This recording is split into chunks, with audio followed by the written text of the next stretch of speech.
Dear friends, कैसे हैं आप सब। उम्मीद करती हूँ कि आप लोग बहुत अच्छे होंगे। वीडियो स्टार्ट करने से पहले मैं एक बात आपसे कहना चाहती हूँ। अक्सर आपने लोगों को ये कहते हुए सुना होगा कि जो लोग दो नाव की सवारी करते हैं वो अक्सर डूब जाते हैं।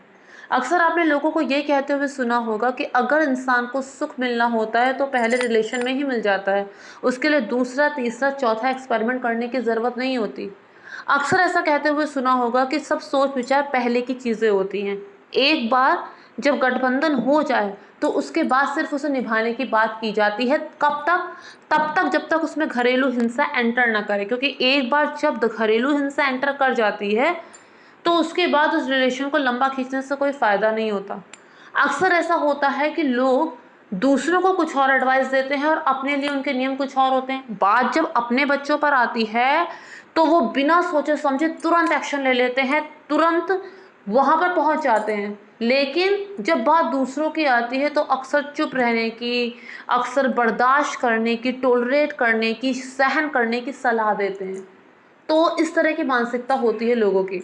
तो अब हम बात करते हैं आज के वीडियो की। आपने देखा होगा कि 2023 में एक मूवी आई है और अक्सर ये सब चैनल्स पे छाया हुआ है इसका ऐड। अभी तक ये टेलीविज़न में नहीं आई है, लेकिन इसमें ऐसे क्या खास बात है कि लोग इसे इतना ज़्यादा देख रहे हैं, लोग इतना ज़्यादा इसके बारे में जानना चाह रहे हैं। फ्रेंड्स, अक्सर ऐसा होता है कि जो सस्पेंस मूवी होती है वो लोगों का ध्यान अपनी तरफ आकर्षित कर ही लेती हैं। और दूसरी बात यह है कि इसमें रवीना टंडन ने बहुत टाइम बाद कमबैक किया है, तो ऑब्वियसली अच्छी तो होगी ही। दूसरी बात फ्रेंड्स ये है कि इसकी जो कहानी है उसे आप अच्छा भी कह सकते हैं और उसे आप बुरा भी कह सकते हैं। अच्छा इसलिए कह सकते हैं क्योंकि किसी और को दुखी करके, किसी और को रुला के, किसी और को धोखा दे के, किसी और के साथ झूठ बोलकर इंसान का क्या हाल हुआ वो इस मूवी में बहुत अच्छे से बताया गया है।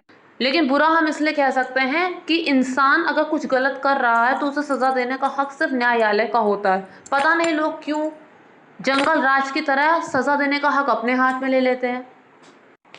एक वेल एजुकेटेड बहुत बड़ा बिजनेसमैन होता है, उसकी एक डॉक्टर वाइफ होती है जो स्त्री रोग विशेषज्ञ होती है, हज़ारों डिलीवरी उसने अपने हाथों से की होती है, लेकिन पता नहीं क्यों उसके खुद की संतान नहीं होती। 20 साल हो चुके होते हैं उनकी शादी को।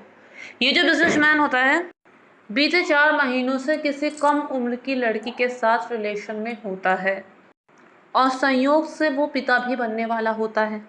वो अपने घर पे कहता है कि वो ऑफिस के काम से नागपुर जा रहा है और शहर से बाहर एक विला में वो इस लड़की को लेकर जाता है।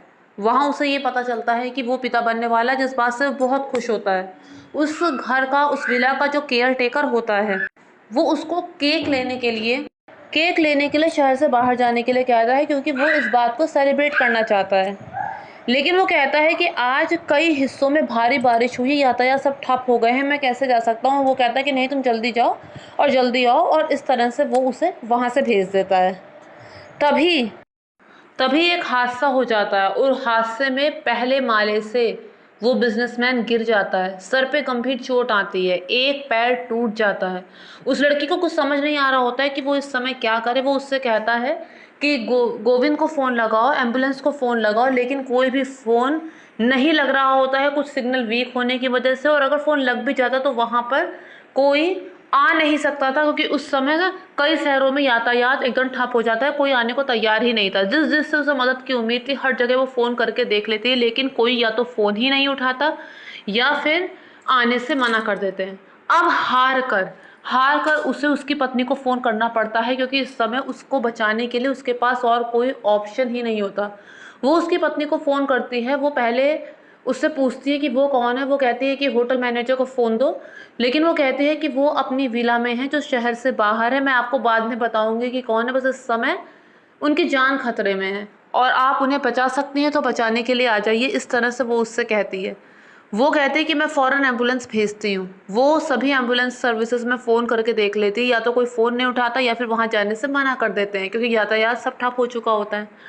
अब वो खुद ही वहाँ आने का निर्णय लेती है, लेकिन उससे पहले वो उसे फ़ोन पर कहती है कि तुम्हें फ़र्स्ट एड देना होगा, क्योंकि वहाँ पर कोई मदद इस समय तुरंत नहीं आ सकती। वो उसे जैसा जैसा बताती है वो वैसे करती है। वो उसे कोई दवा कहाँ पर रखी होती है वो भी बताती है और कहती है कि उसे क्रश करके उसे पिलाओ। फिर वो उसे कहती है उसके ज़ख्म को साफ़ करके ये दवा लगाकर उसे पट्टी करो। उसके बाद सब बातें उसे फ़ोन में समझा